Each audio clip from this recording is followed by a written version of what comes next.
అందరికీ వందనాలు. ఈరోజు దేవుని వాక్యము మత్తయి సువార్త 27వ అధ్యాయము 27వ వచనం నుంచి 31వ వచనం వరకు. అప్పుడు అధిపతి యొక్క సైనికులు యేసును అధికార మందిరంలోనికి తీసుకొని పోయి ఆయన యుద్ధ సైనికులందరినీ సమకూర్చిరి. వారు ఆయన వస్త్రములు తీసివేసి ఆయనకు ఎర్రని అంగి తొడిగించి ముండ్ల కిరీటమును అల్లి ఆయన తలకు పెట్టి ఒక రెల్లు ఆయన కుడి చేతిలో ఉంచి ఆయన ఎదుట మోకాలుని యూదుల రాజా నీకు శుభమని ఆయనను అపహసించి ఆయన మీద ఉమ్మి వేసి ఆ రెల్లుని తీసుకుని దానితో ఆయన తల మీద కొట్టిరి. ఆయనను అపహసించిన తర్వాత ఆయన మీదున్న అంగిని తీసివేసి ఆయన వస్త్రములు ఆయనకు తొడిగించి సిలువ వేయుటకు ఆయనను తీసుకొని పోయిరి. ప్రార్థించుకున్నాము.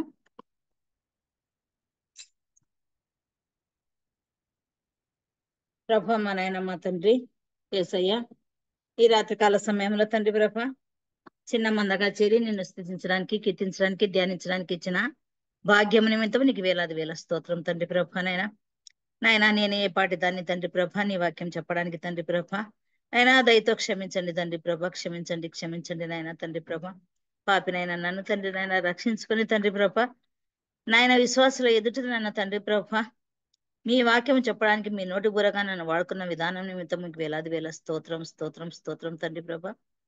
నాయన కరెంట్ ప్రాబ్లం కానీ, నెట్వర్క్ ప్రాబ్లం కానీ, నాయన మరి ఏ ఇతర ప్రాబ్లమ్స్ లేకుండా తండ్రి ప్రభా రికార్డింగ్ ప్రాబ్లం కానీ సక్రమంగా జరిగేటట్లు సహాయం దయచేయమని వేడుకొంచున్నాం తండ్రి ప్రభా.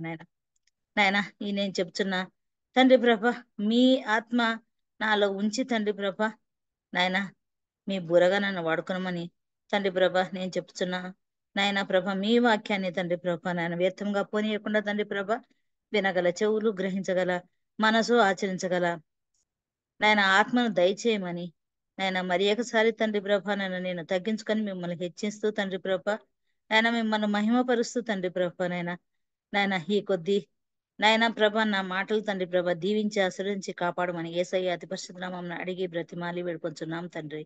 ఆమేన్, ఆమేన్, ఆమేన్. అందరికి స్తోత్రము. దేవుడు నాకు ఇచ్చిన ఈ రోజు వాక్యము మత్తయి సువార్త 27వ అధ్యాయము 27వ వచనం నుంచి 31 వరకు. దీనిలో మనకు కొన్ని విషయాలు మనకు దేవుడు తెలియజేస్తున్నాడు. మొదటిది,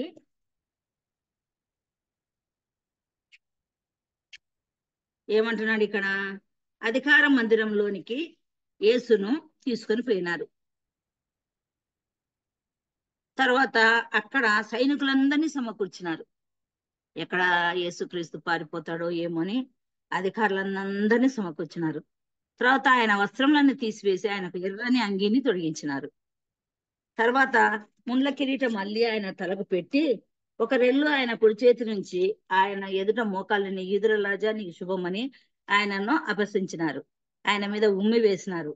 ఆ రెల్లును తీసుకొని దానితో ఆయన తల మీద కొట్టినారు. ఆయనను అపహసించినారు. తర్వాత అంగీ వస్త్రం తీసివేసి ఆయన వస్త్రం ఆయనకు తొలగించి సిలువ వేటకు ఆయనను తీసుకొని పోయినారు.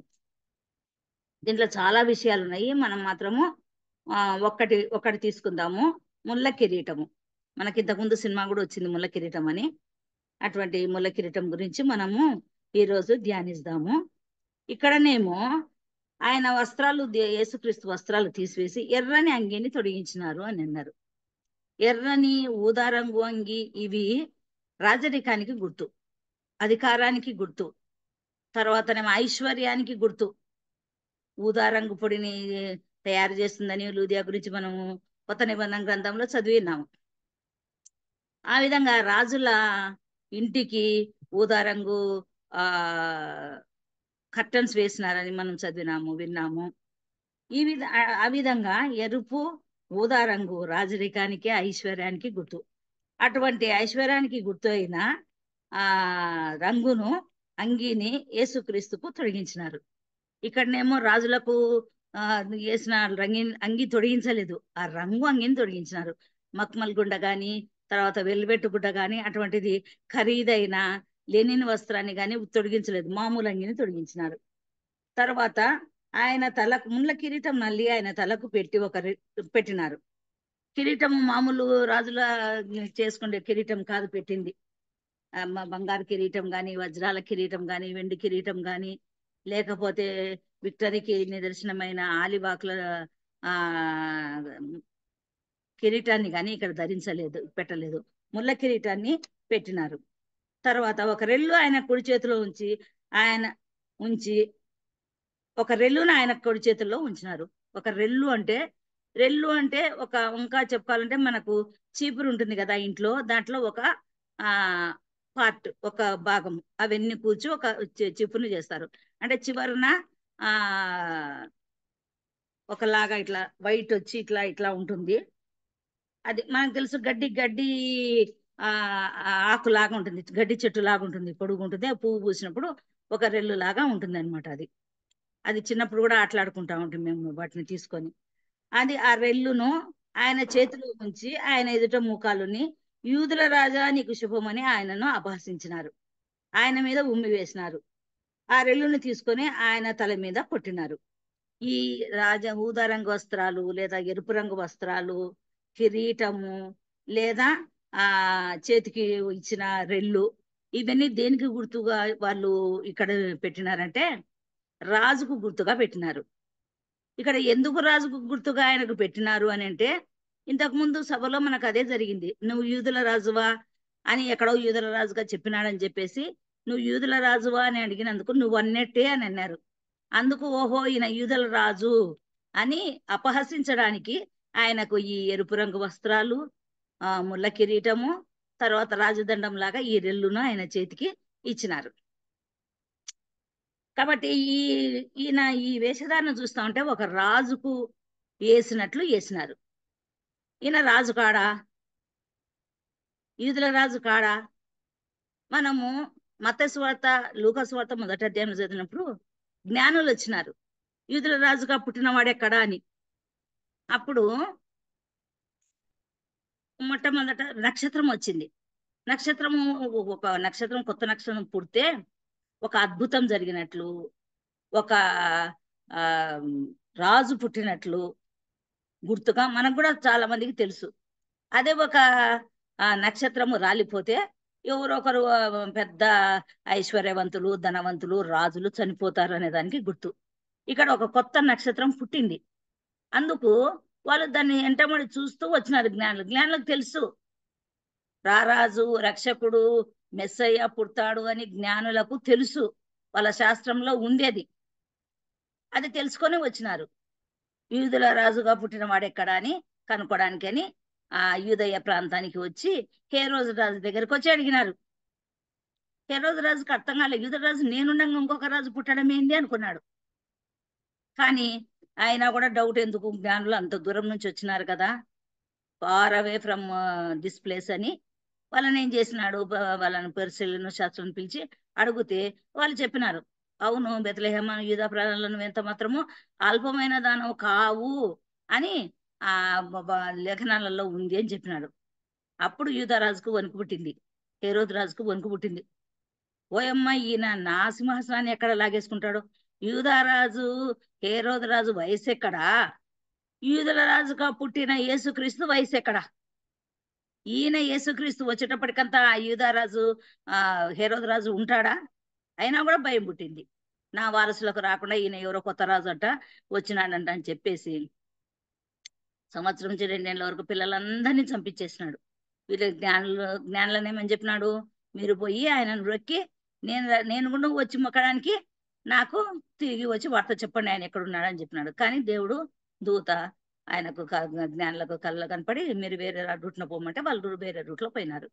అప్పుడు రాజు నాకు వీళ్ళు మోసం చేసినారని చెప్పేసి వాళ్ళు వచ్చిన టైం నుంచి లెక్కేసి ఇంకా సంవత్సరం 2 ఏళ్ళు అయింటది, సంవత్సరం అయింటది, ఆయన 2 ఏళ్ళలోపు పిల్లలను చంపేస్తే సరిపోతుందని 2 ఏళ్ళ మగ పిల్లలందరినీ చంపించినారు.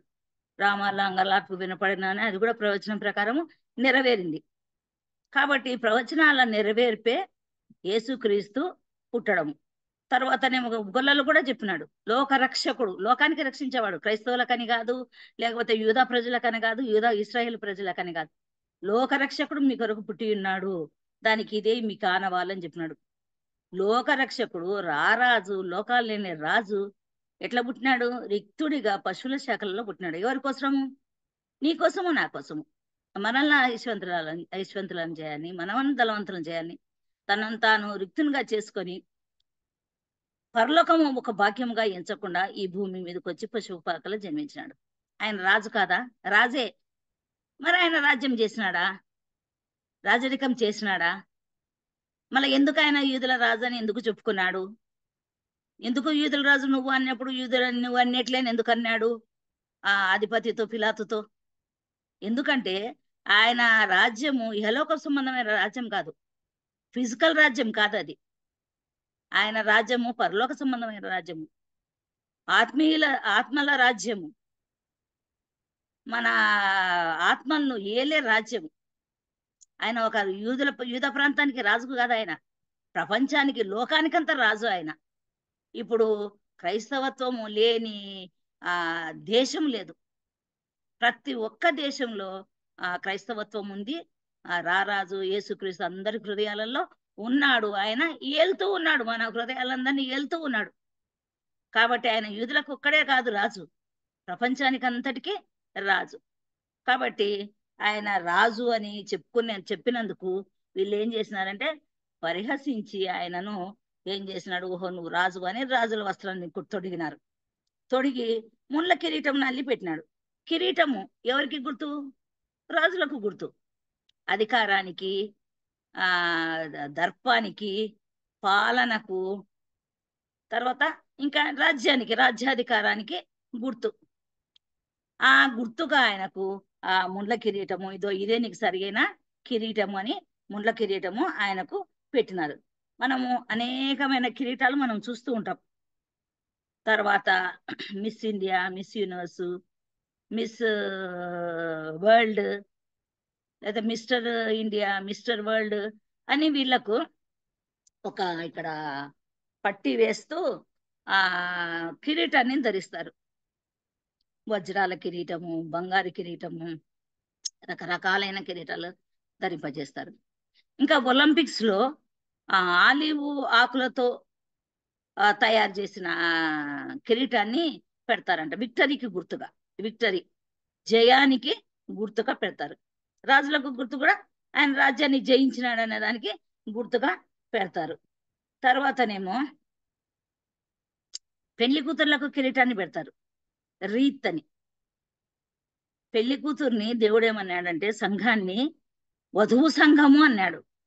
అంటే తన సంఘము, తన వధువు.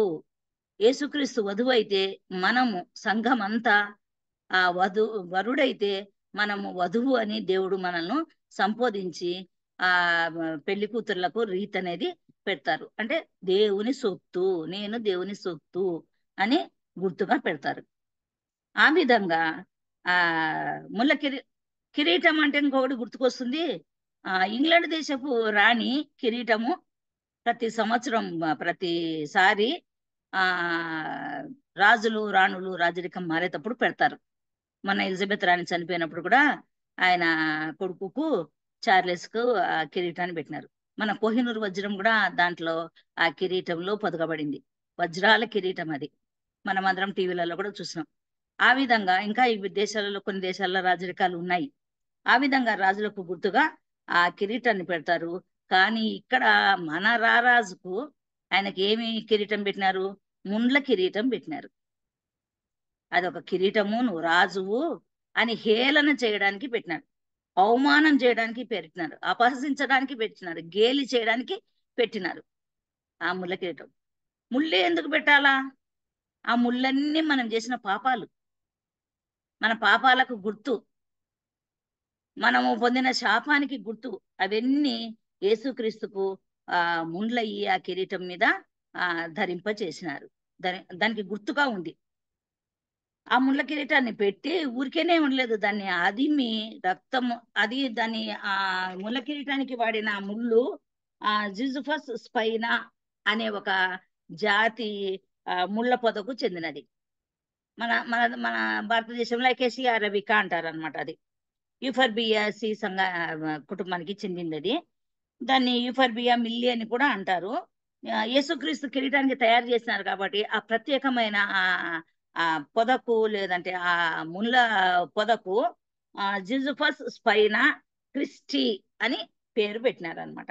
ఇది చాలా ఫ్లెక్సిబుల్ గా ఉంటది, చాలా స్ట్రాంగ్ గా ఉంటది. గట్టిగా ఉంటుంది. ఆ తర్వాతనేమో ఫ్లెక్సిబుల్ గా ఉంటుంది, రౌండ్ గా చేయడానికి కూడా ఫ్లెక్సిబుల్ గా ఉంటుంది.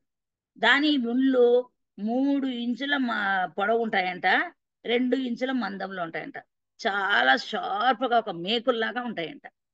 అది పెట్టినప్పుడు, తల మీద పెట్టి మొత్తినప్పుడు రక్తము ఏరులై పడుతుందంట తల మీద నుంచి అంతా.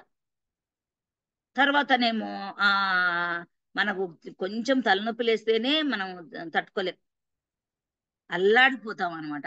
అటువంటిది ఆ రక్తము కారుతూ తల మీద కొడితే మన యేసయ్య ఎంత భరించినాడో, ఆ విధంగా ఆ మన పాపాలు, మన శాపాలు అదంతా భారమై ఆయనకు తల మీద ఆ ప- కూర్చోబడింది. తర్వాతనేమో ఇక్కడ తర్వాత ముళ్ళ కిరీటం గురించి మాట్లాడుకుందాము. ఇక్కడ ఒక రెల్లు ఆయన చేతులు ఉంచినాడు. ఒక్క నిమిషం మాట్లాడుతాను ఆ రెల్లు గురించి. ఆ రెల్లు ఏంటంటే, చేతికి రాజులకు రాజదండం ఉంటది కదా, ఆ రాజదండం లాగా ఒక పల్చటి ఆ పొరక పుల్ల లాంటి రెల్లునే ఆయన చేతికి ఇచ్చినారు. ఇదిగో ఇదే నీకు రాజదండము అని. ఎందుకు అట్లా ఇచ్చినారంటే, అది కూడా స్టిల్ అవమానపరచడానికి. ఎందుకు, అది రెల్లు అనేది పలసగా ఉంటది, విరుగుతానే విరుస్తుంది. ఓహో నీ రాజ్యం ఇక విరుస్తేనే పోయే రాజ్యము, ఇదిగో నీ అధికారమైన రాజధనం ఇదిగో అని ఆయన చేతికి ఇచ్చినారు. ఆ రెల్లుతో ఆయన తల మీద కూడా మొత్తినారు. ఆ విధంగా ఆయనని ఎంతో అవమానం చేసినారు. తర్వాతనేమో ఈ ఎర్రని వస్త్రాల అంగిని రాజుకు తొలగించినారంటే, అది రాజులకు గుర్తు అన్నమాట ఆ రంగు. తర్వాత మనకి ఎన్నో రంగులు ఉన్నాయి మన భారతదేశం జెండాలో. కాషాయ రంగు త్యాగానికి, ఆ తెలుపు సమాధానానికి, శాంతికి. తర్వాతనేమో ఆకుపచ్చది మన పాడి పంటలకు గుర్తుగా ఉన్నాయి. తర్వాత ఆ, వీళ్ళు లాయర్లు నలుపు తెలుపు వస్త్రాలను ధరిస్తారు. మన పాస్టర్లు ప్రీస్టులు తెలుపు వస్త్రాలను బ్లాక్ రోబును ధరిస్తారు. యాజకులు ఏఫోదు పతకాన్ని, వాళ్ళకు ఒక ప్రత్యేకమైనవి.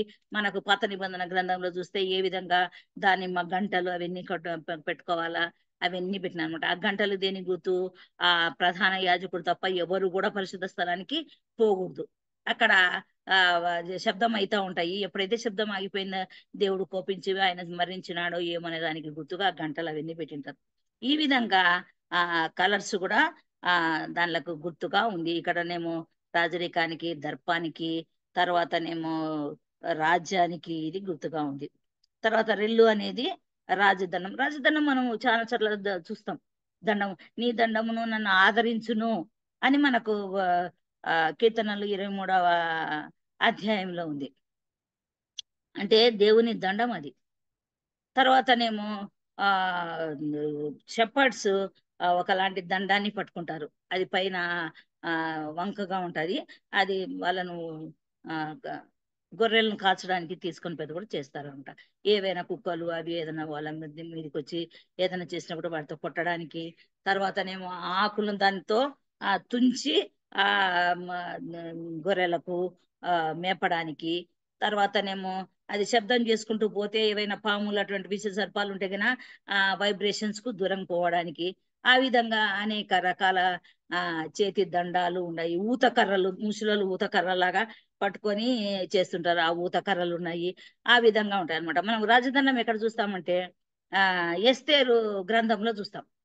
ఎస్తేరు తన యూదులను కాపాడుకోవడానికని ధైర్యం చేసి ఉపవాసం ఉండి నేను పోతాను రాజరికానికి, అది రాజు సెలవు లేకుండా రాకూడదు, అయినా కూడా దేవుని మీద నమ్మకం ఉంచి విశ్వాసం ఉంచి ఎస్తేరు అక్కడికి వచ్చినప్పుడు ఆ రాజు ఆమె మీద దయ ఉంచి రాజదండం ఆమె మీద చూపించినప్పుడు ఆమె ధైర్యంతో ముందుకొచ్చి ఆ యూదులను కాపాడుకోవడానికి చేసిన ప్రయత్నం అనమాట అది.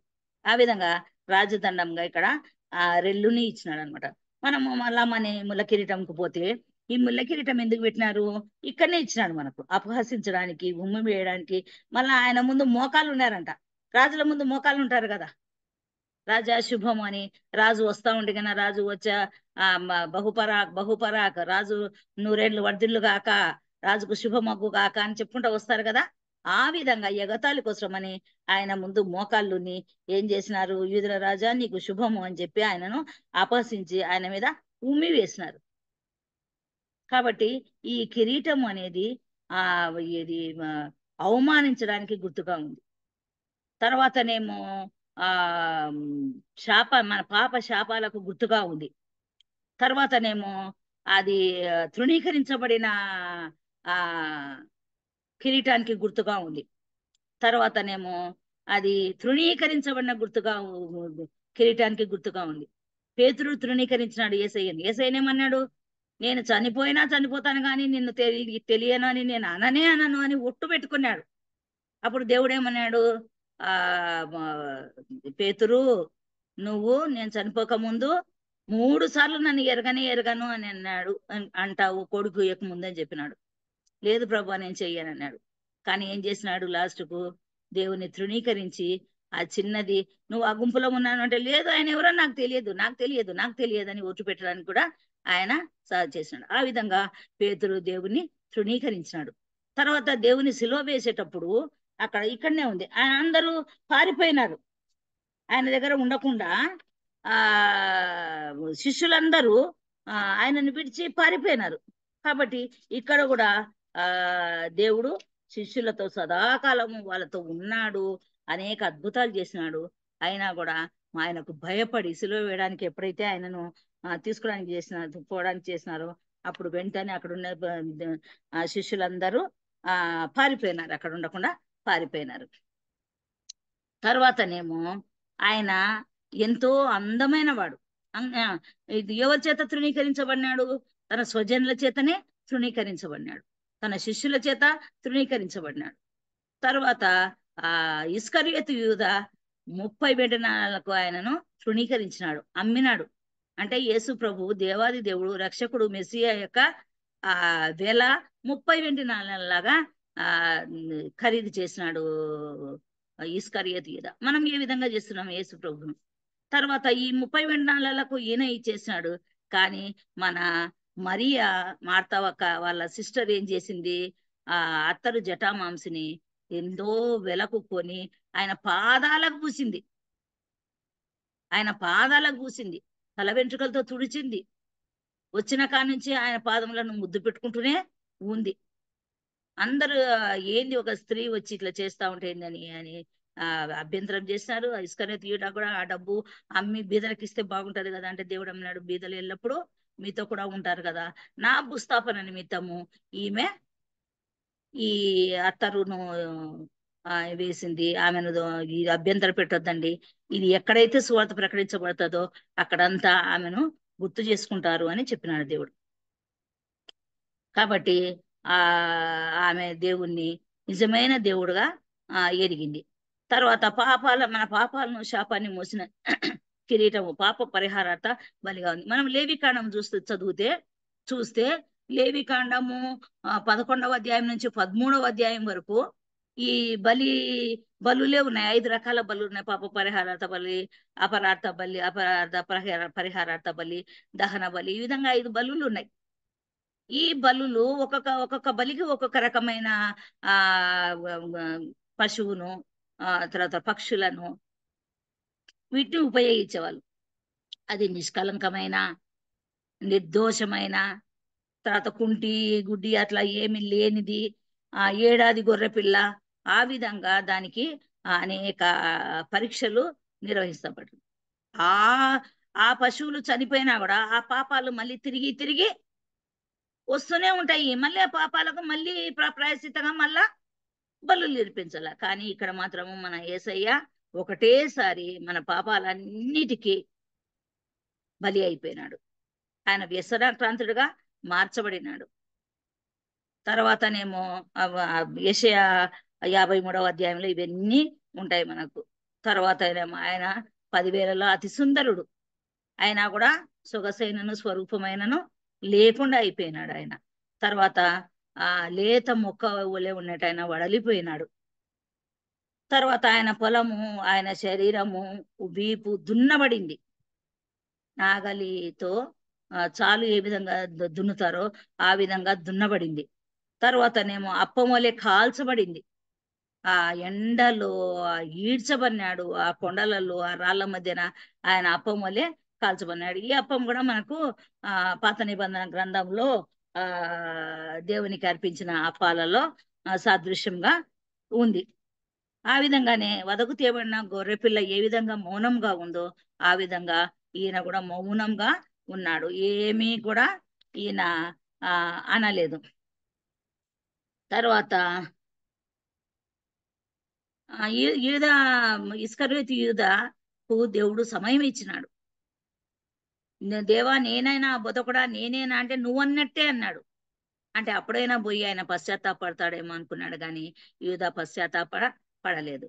కానీ పేతురు తాను చేసిన దానికి ఆ కన్నీళ్లు విడిచి పశ్చాత్తాపడి ఏడ్చి తిరిగి యేసు పాదాల చెంతకు వచ్చి అనేక సంఘాలు కట్టినాడు. ఆ బండ కేఫాగా ఆయన పేతురు ఉంది. దేవుడు ఆయనకు పరలోక గవని యొక్క తాళాలు కూడా అధికారం కూడా దేవుడు ఇచ్చినాడు. నువ్వు దేన్నైతే విడదీస్తూ విప్పుతావో విప్పబడతాయి, దేన్నైతే బంధిస్తావో అవి బంధించబడతాయని చెప్పినాడు. ఆ విధంగా హతసాక్షి అయినాడు. కానీ యూదా దేవుడు సమయం ఇచ్చినా కూడా పశ్చాత్తాపడినాడు, కానీ దేవుని ఎద్దకు తిరిగి రాకుండా ఉరి పోసుకొని తలక్రిందులుగా చనిపోయినాడు. అట్లా ఉరి పోసుకున్న వాళ్ళకు, ప్రాణత్యాగం చేసుకున్న వాళ్ళకు నరకమే ప్రాప్తిస్తుంది. కానీ మన పేతురుకు పరలోకము ప్రాప్తించింది. శిష్యులందరూ హతసాక్షులైనారు. పారిపోయిన వాళ్ళందరూ తిరిగి వచ్చి పశ్చాత్తాపడి దేవుని కోసం అనేక విధంగా పాటుపడినాడు. తోమా కూడా మన దేశానికి వచ్చి హతసాక్షిగా అయినాడు. తర్వాత ఎంతో బాధ, దేవుడు రక్తము చెమట రక్తంగా మారింది. ఆయన ఆ గిన్నె ఆ పాత్రలో తాగడం ఆయనకి ఎంత కష్టమో ఆయనకు తెలుసు.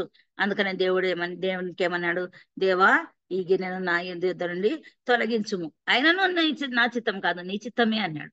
కాబట్టి దేవుని చిత్త ప్రకారము చేసినాడు అనమాట. తర్వాతనేమో ఇవన్నీ మనకు దీనికి గుర్తులైతే, ఏవి మన పాపానికి శాపానికి గుర్తులయ్యి దేవునికి అనేక విధాలుగా బాధ పెట్టి మనము చేసినాము.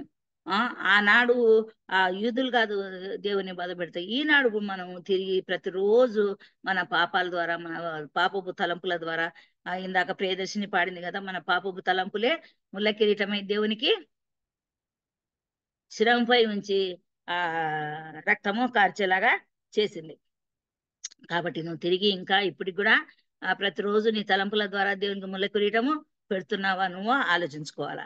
ఒకసారి దేవుడు మనల్ని చనిపోయినాడు, మన పాపాలు పోయినాయని కాదు, మనకి ఇంకా పాపాలు మనము ఈ సాతాను దీంట్లో ఉన్నందుకు, మనకు లోకంలో ఉన్నందుకు ఇంకా మనం తిరిగి పాపాలు చేస్తూనే ఉంటాం. ఏ రోజు పాపాలు ఆ రోజు మనము క్రీస్తు రక్తంలో మనం పెట్టిన ముళ్ళ కిరీటం నుంచి వచ్చే దారిలో నుంచి, రక్తంలో నుంచి మనల్ని మనము కడుక్కోవాలా, ప్రతిరోజు కడుక్కోవాలా.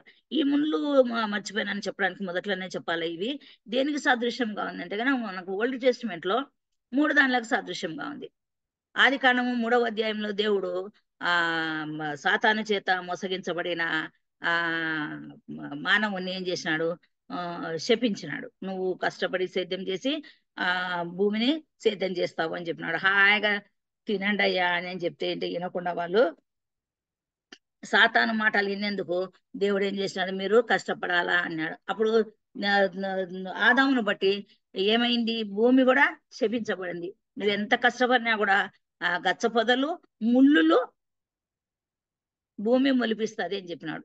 ఆ ముళ్ళులే మన యేసు ప్రభువుకు ముళ్ళ కిరీటంగా మారింది. తర్వాత రెండవదిగా ఇస్సాకును, ఒకగానొక కుమారుడైన ఇస్సాకును దేవుడు బలిగా అర్పించమని చెప్పినప్పుడు, అబ్రహాము బలికి తీసుకొని పోయినప్పుడు దేవుడు నీ ఒక్కగా ఉన్న నీ కుమారుని అర్పించడానికి నువ్వేం తీయలేదు కాబట్టి నీకు వేరే బలి పశువుని చూపిస్తానని ముండ్ల పొదలలో మరి యొక్క పొట్టేళ్ళను మనకు చూపించినాడు అనమాట. ఆ ముళ్ళు కూడా యేసుక్రీస్తు కిరీటానికి సాదృశ్యంగా ఉన్నాయి.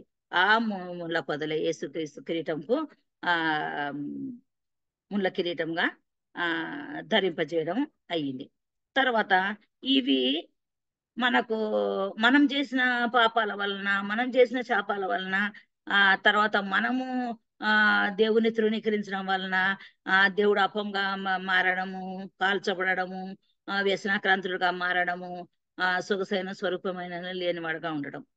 కాకపోతే ఆయన పలికిన ముళ్ళ కిరీటంలో ముళ్ళ కిరీట ధారిగై పలికిన ఆ 7 మాటలలో మనము ఆయన ఎన్నో నేర్చుకోవడానికి వీలుగా ఉంటుంది. తండ్రి వీరేం చేస్తున్నారు, వీరెరుగరుగా వీరు క్షమించమని ఆయనను సిలువ వేసే వాళ్ళను, ఆయనను బాధపరిచే వాళ్ళను, ఆయనను కొరాడా డబ్బల చేత కొట్టే వాళ్ళను క్షమించినాడు. అంటే శత్రువులను కూడా క్షమించాలని మనకు నేర్పించినాడు. ఒక్కొక్క కొరాడా దెబ్బ కొడితే 5 కిలోల ఆ కండ వెళ్ళేసి వస్తుందంట. కాబట్టి అసలు ఆ కండ అనేది శరీరంలో లేకుండా శుష్కించిపోయింది, ఎముకలు బయటపడినాయి, చివరి రక్తపు బొట్టు వరకు మన కోసం దేవుడు ఆయన కాల్చినాడు. తర్వాత శత్రువుని కూడా ప్రేమించే ప్రేమ మనము తెలుస్తుంది. తర్వాతనేమో ఇదిగో నీ తల్లి, ఇదిగో నీ కుమారుడని ఆ యోహానుకు అప్పగించేటప్పుడు ఆ తల్లి యొక్క బాధ్యతను ఇక్కడ మనకు తెలియజేస్తా ఉంది. తర్వాత ఆ దొంగకు ఏమన్నాడు, నేడు నువ్వు కూడా నాతో పరదైసులో ఉండు అని చెప్పినాడు. కాబట్టి మనం ఎప్పుడు రిపెంట్ అయినా కూడా దేవుడు మనల్ని తన దగ్గరకు చేర్చుకోవడానికి, పరలోకం ఇవ్వడానికి ఎదురు రెడీగా ఉన్నాడు. నేను దాహం కొన్నాను అన్నాడు. ఆయన ఆత్మల దాహము కొన్నాడు. ఆత్మలను రక్షించాలా, పాపం నుంచి, పాతాళ లోకం నుంచి రక్షించాలా అని ఆయన దప్పికొన్నాడు. తర్వాతనేమో తండ్రి నీ చేతికి నా పనిని తుదముట్టించినాను అన్నాడు. అంటే దేవుడు అప్పగించిన పనినంతటిని పూర్తిగా తుదముట్టించినాడు, సమాప్తమైనది అని తన తండ్రికి తన ఆత్మను అప్పగించినాడు అనమాట. పరిశుద్ధమైన పౌలు కూడా నా పని తుదముట్టించి తిని నీతి కిరీటము నా కొరకు అప్పగించబడినది అని. తర్వాత దేవాలయపు అడ్డు తెర చినిగి పరిశుద్ధ ప్రదేశానికి ప్రతి ఒక్కడము మనందరం పోయి ప్రార్థన చేసుకోవడానికి మనకు అవకాశము ఇచ్చినాడు. ఈ విధంగా చాలా ఉన్నాయి. ఎక్కువ సమయం అయిపోయింది, ప్రియదర్శిని అప్పుడే వచ్చే టైం అయిపోయింది అని సూచిస్తా ఉంది. కాబట్టి మనము దేవుణ్ణి ఆయన పలికిన 7 మాటలను మనము మన దైనందిన జీవితంలో పాటిస్తున్నామా, క్షమిస్తున్నామా, తల్లిదండ్రులను ఏ విధంగా మనం చూసుకుంటున్నాము, ఇవన్నీ ఉన్నాయి. ఆయన అబద్ధ సాక్ష్యం వలన మన పాపము, మన శాపము ఆయన మీద వేసుకున్నాడు. కాబట్టి మన కొరకు నీతి కిరీటాన్ని, మహిమ కిరీటాన్ని, అక్షయమైన వాడబారని కిరీటాన్ని మన కోసం ఇవ్వడానికని ఆయన ముళ్ళ కిరీటాన్ని ధరించినాడు. ఆయన మన కొరకు చనిపోయి తిరిగి లేచి మహిమ కిరీటము మనకు పరలోకంలో ఇవ్వడానికి వెళ్ళిపోయినాడు. దాన్ని నువ్వు సొంతం చేసుకోవడానికి నువ్వు రెడీగా ఉన్నావా అని దేవుడు మనల్ని అడుగుతున్నాడు. దేవుడు ఈ వాక్యాన్ని దీవించును గాక. ఒకసారి ప్రార్థన చేసుకుందాము. ప్రభ మా నాయన తండ్రి, తెలుసో తెలియక తండ్రి ప్రభ, నేను ఏదైనా తప్పు చెప్పింటే దయతో క్షమించండి తండ్రి ప్రభ.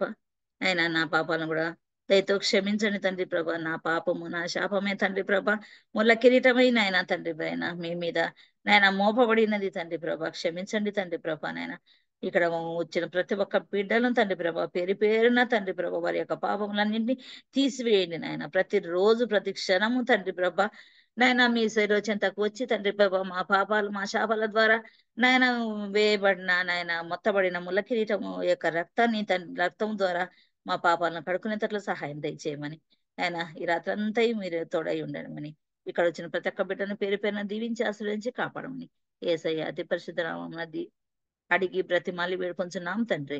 ఆమేన్, ఆమేన్, ఆమేన్.